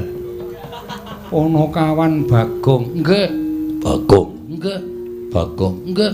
Nggih, Bagong. Kowe sik. Bagong. Nggih. Aja dhisik kowe. Nggih. Selak kesusu lho. Iya. Alon-alon. Bagong urip. Maksudnya aku mati. No ya. Sik, Pak. Diem, Pak. Nuwun sewu. Kula nyuwun tulung Ndara Kresna supados nglempakaken para Pandhawa menika istunipun kula ajeng nyuwun prisa. Sampeyan dadi pengarep niku nuwun sewu sing manggatekke napa-napa sing teng jero kedaton nggih. Napa-napa sing teng kiwa tengening negara. Sing nang Karang Pradesan sing nang gunung-gunung ora tok gatekke. Ya ngono kuwi napa pripun minangka dadi pengarep. Kudune sampeyan niku adil. Kudune sampeyan niku tansah tedhak niti priksa dhateng para kawula. Kula kandhani nggih, Gus. Karang Kadempel niku owah-owane werna-werna. Kawulane aja ora rukun, kabeh ora tentrem. Mula nganti kula tak rewangi lunga saka Karang Kadempel pamrih kula. Nek Semar niku wis ketuwan kon bangun. Mula sing kudu bangun nggih anak-anake niki. Ning kula iso apa nek mboten nonton pambiyantune ndara-ndara kula Pandhawa. Kula niku mung masyarakat lemah. Kula niku mung wong cilik. Kula niku mung batur. Selagine kula sing derajate batur wae duwe gagasan bangun desa. Lah sampeyan sing gadah wewengkon kok tanpa mikir wewangunaning desa Karang Pradesan niku nuwun sewu, iso delengke apa ora? Nek ora iso delengke ora masalah. Tak bangune dhewe. Ning kula ora arep suwita karo sampeyan. Kula ora arep suwita karo ndara-ndara Pandhawa. Saniki sampeyan penak, saniki sampeyan iso lenggah duwe derajat, duwe pangkat. Kok terus ora nyawang isor, sing mangsa wang dhuwur terus. Mengko nek klilipen ngrekoso lho sampeyan. Ngoten. Napa-napa sing dumadi enten ngandhap niku manggatekke. Ngoten. Karang Kadempel niku bapak ya iso apa wis tuwa. Bapak niku bangun kayangan wis ping pira ya, Pak ya? Heeh. Bangun kayangan, bangun SPBU. Bangun taman pariwisata, nggih to, Pak? Heeh. Wis kesel bapak niku lho bagiane Bagong bangun desa. Ning nek Bagong ora dibantu sampean-sampean, ora bakal Bagong nglakon bangun desa. Lah, manunggaling sampean minangka Gusti kula kalih para kawula tetunggalan manunggal iso mbangun desa mujudake rakyat ingkang tentrem ayem manunggal rukun tunggal cipta rasa karsa lan karyane mujudake negara ingkang adil makmur warata tias bagya mulya mengkono. Nek kula ora wani matur ngenten iki sapa sing arep wani matur kaya ngenten iki? Kula minangka dadi wakiling masyarakat nyuwun karo sampeyan mawi sesandheyan kalih para masyarakat kawula alit bangun wewangunan, bangun desa, bangun kutha supaya kabeh katon sae, katon endah, katon becik, katon ayem lan katon tentrem. Mengko ndak salah sampeyan dirasani kawula lho. Nek wis kebacut ngrasani, wah wis saya tipis kapercayaning kawula karo sampeyan, saya ngrekoso sampeyan dadi nalendra.